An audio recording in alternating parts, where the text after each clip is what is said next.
Good evening. Welcome to TDM Talk Show. Australia has a strong commercial presence in Macau, particularly in the casino and entertainment industries. People-to-people links between Macau and Australia are also growing.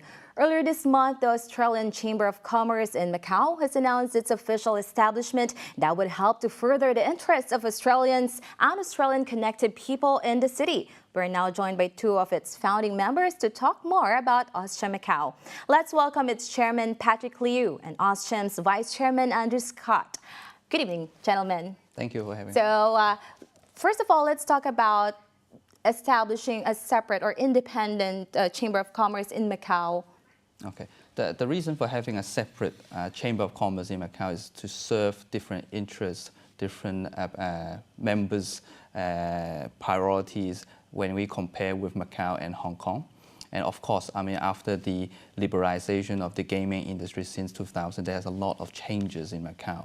And of course, Macau focuses on gaming industry, whereas Hong Kong focuses on something else, which is a different thing. Right. And the founding members, kindly talk about the founding members first, Andrew. Well, there's 7 of us at the beginning, or actually 5 at the very beginning, and another 2 came on a little bit later.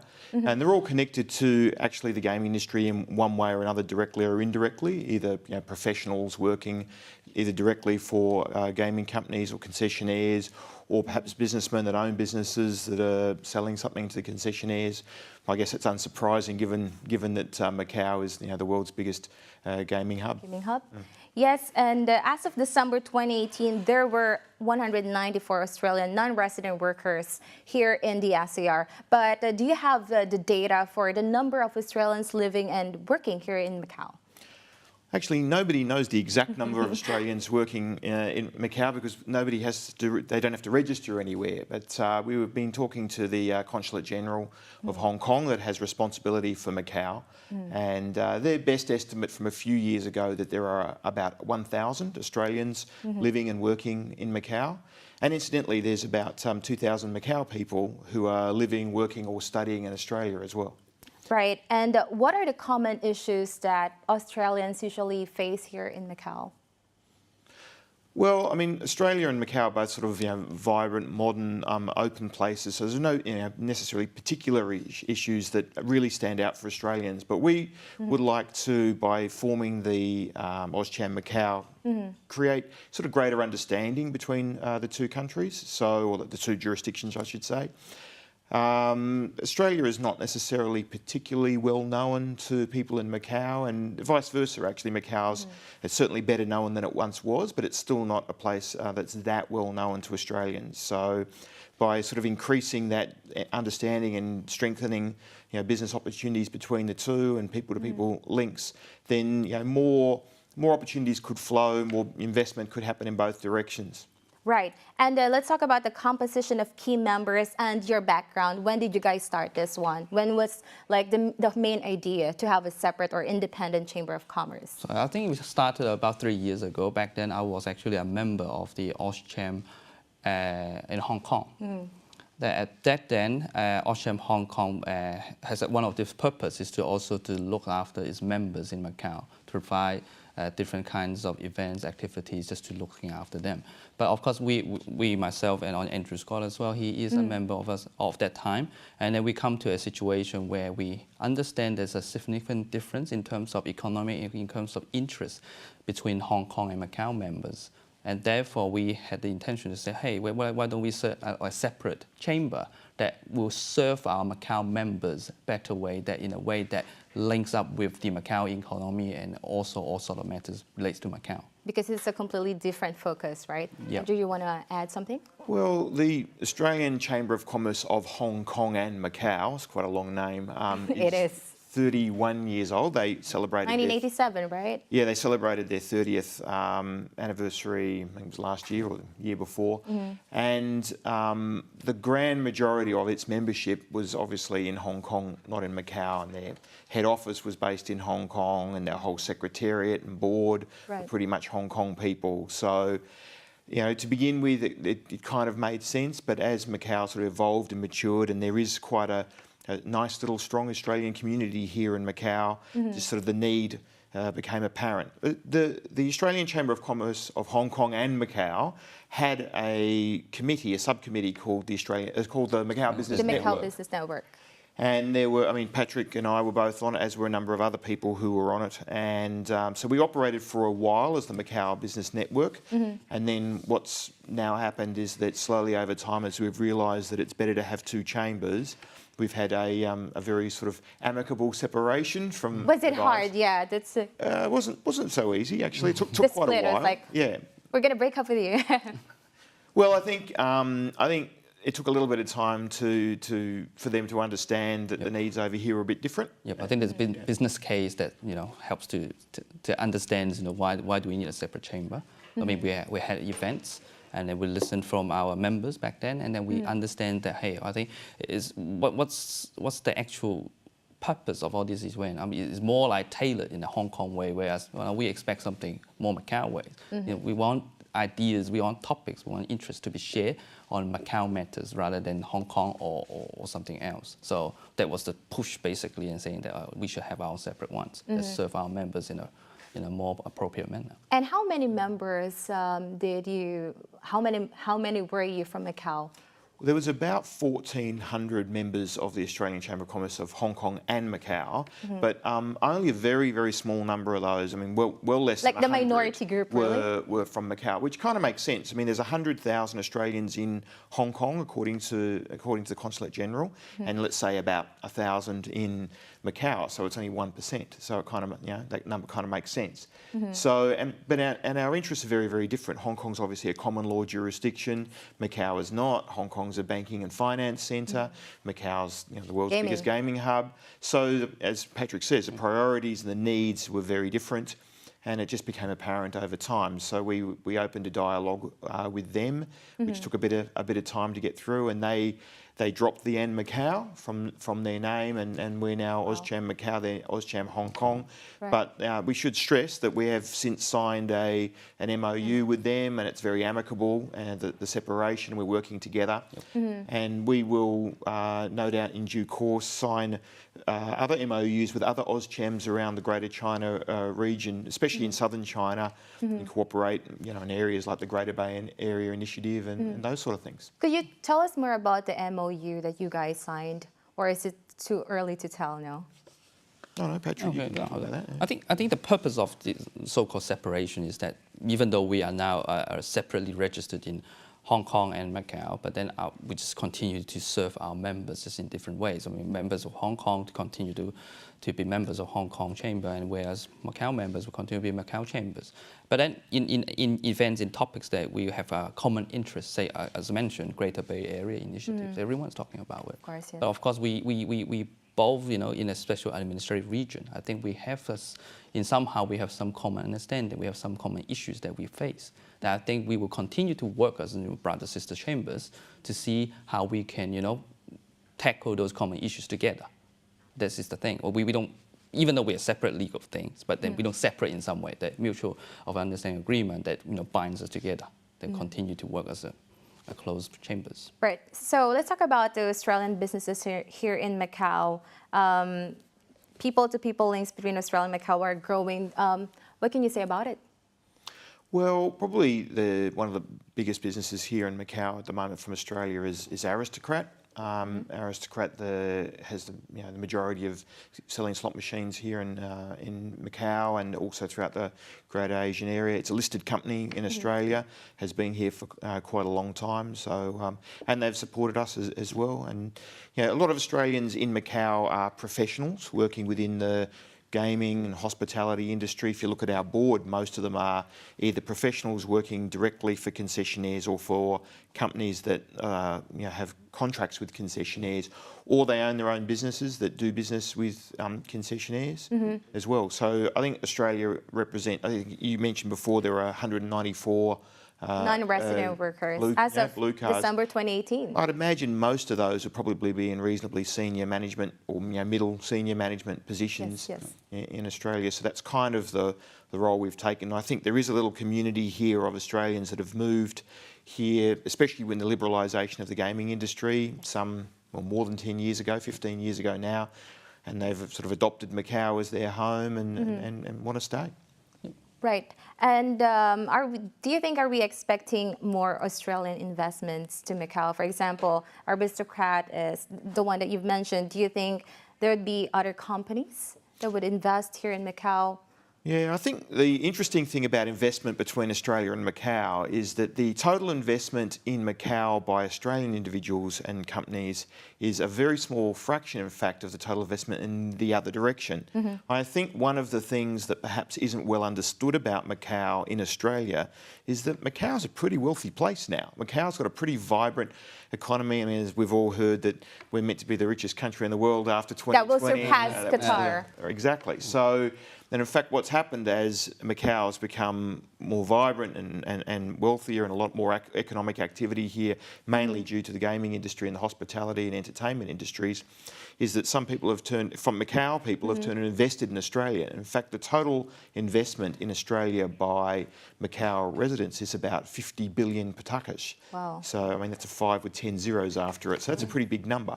So I think the reverse is about $500 million Australian dollars. So in fact, I think what's happening, and something that perhaps we can play a role in getting known both in Australia about Macau and in Macau about Australia, is that the two countries are perhaps not so much different in a way. They're both modern, vibrant economies, free market trading economies, and there could be, if we get that message out and encourage high-level links between the countries, even perhaps get some high-level visits from Australian dignitaries and government people to Macau, we could in fact grow that relationship, bring the two communities closer, and business opportunities might arise from that, investment opportunities in both directions. I mean, there are a lot of things Australia can offer to Macau. I mean, apart from the gaming industry, say for example, Macau is building its a brand new hospital at the Cotai Strip areas. I mean, once I had a discussion with the Consulate General of Australia in Hong Kong, for Hong Kong and Macau,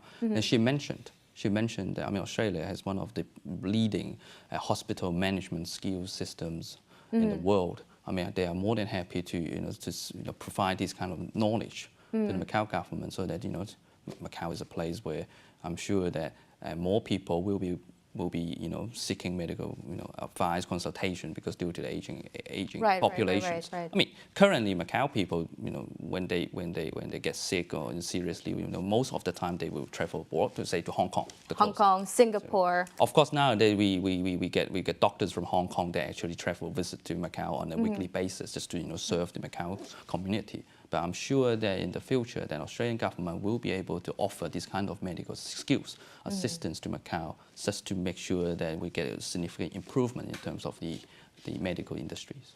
Right, and links to other chambers of commerce in the SAR. I understand Hong Kong is the largest Australian business community outside of Australia, and you signed like the MOU. What do you have what you guys have to offer in the SAR? Well, the other chambers in the SAR, I mean, obviously the French Macau Chamber of Commerce is quite strong here, and BBAM and AmCham as well. We had them all along to our launch event last Saturday, and we were all invited, and we're actually keen to join the interchamber as well between the chambers. So, I mean, both Patrick and I and the other members of the board have been to many of their events over the years, of course, as just being professionals and businessmen in Macau, and we're all, people that have come to visit Macau and come into Macau, so it's quite a close community of sort of, senior professionals in Macau. So yeah, we'll have very close relationships with the other chambers of commerce in Macau from other countries. And why do we have to join, if I'm Australian, or why do I have to join the AustCham? What could be the benefit? Well, first thing you're doing is, remember, we've just started, so the first thing you're doing is supporting Australians in Macau. So the first thing they should do is run along to our website, which I'll give a plug for that, which is AustCham.mo, AustCham.mo, and all the benefits are sort of listed there, and we're just building up. So the first thing we're relying on at the moment is a bit of patriotism to get some people to join. it's a very low cost to enter at the moment to join up. We've got 3 types of membership: individuals and SMEs, and corporate memberships as well. And we'll be building up our lists of benefits as time goes on. Obviously, we'll be having events like all chambers do, and we'll be promoting the economic and commercial links between the two communities and trying to bring them closer together. So every Australian in Macau, of course, should join, and every Australian connected person in Macau should join. There's a lot of people in Macau that go and study in Australia and then come back to Macau, and we're very keen on having those sort of people join. There's no criteria. Any person can join. Anyone who wants to join can do. So please do. And the membership fee. Could you kind of like talk about the membership fee? I understand this is much cheaper than to AustCham in Hong Kong. No, I think we just our memberships, maybe when we compare to the Hong Kong market, yes, maybe significantly lower than Hong Kong market. But in Macau, in terms of Macau, I think we are just competitive. I mean, we're just a brand new chamber. Of course, we would like to attract more members to join. Where if we have more members to join, there are a lot more things that we can be done in the future.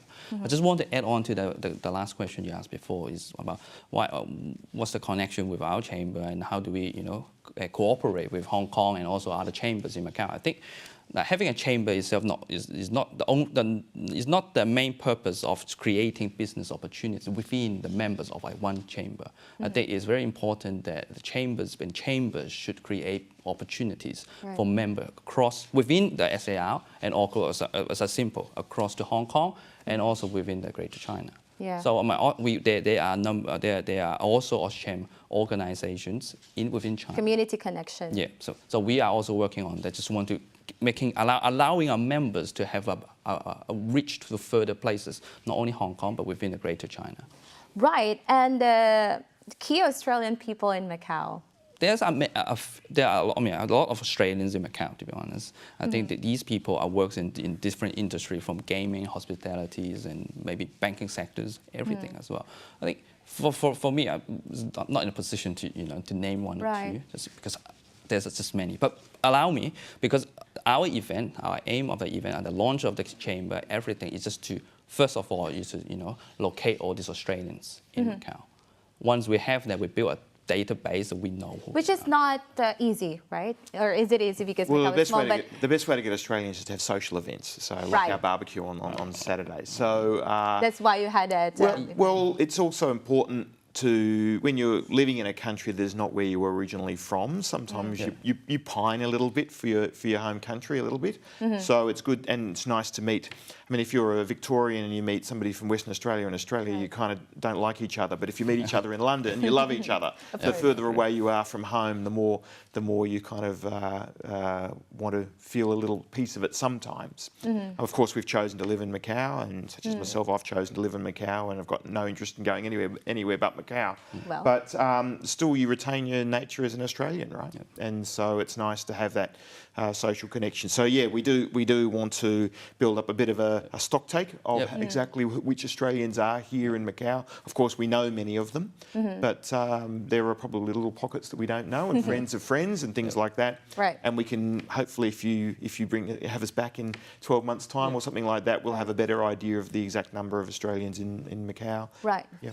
And initiative to have talk with any government officials here in Macau. I'm pretty sure they're well aware of it. And Okay, I think prior to the establishment of AustCham Macau, we had a few discussions mainly with the IPIN, the investment promotion in Macau. I think one of the things is that with the purpose of the business chamber, our purpose is to promote business not only with an interest in Macau, but also people in Macau with an interest in Australia. So I think that's the department that we approach to, and they have offered a lot of assistance, information that allowing us to say, oh, this is the business there and investment environment in Macau. What businesses should do when they come into it, what are things they should do, how to get things done in effective, efficient ways, and all these matters. So we understand that, of course, like Macau is a small place. I mean, sometimes lots of paperwork to do, lots of forms to fill in to get a company open. But then, in the end, I mean, the government is doing what they can do to simplify everything, just to make Macau just a nice place to do business, to invest in.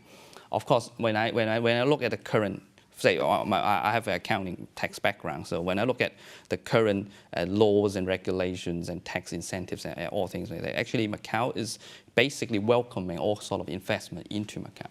Right. So all the policy are saying, please invest in.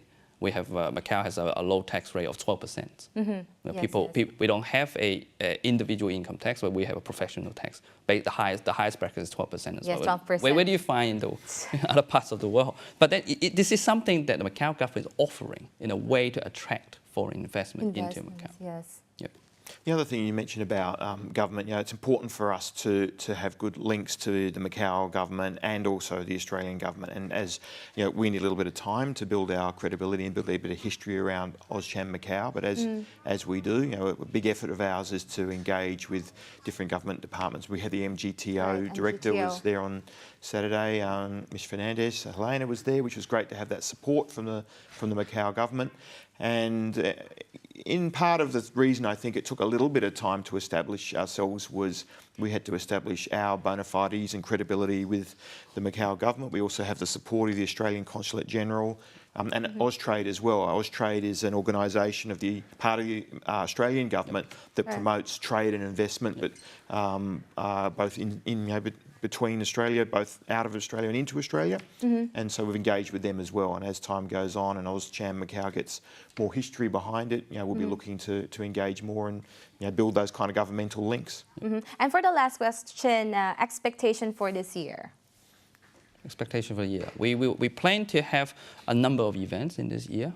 So hopefully our events to attract more attention on AustCham Macau. So allowing members to know who we are, what we do, and of course allowing members to to voice out their concerns and things like that. So allowing us to build a better Australian Chamber of Commerce. So we are at the initial stage, but I think we need members' opinions, advices on how we should move going forward in the next year or so. And you guys are two key persons in Macau, so I think it's not going to be hard.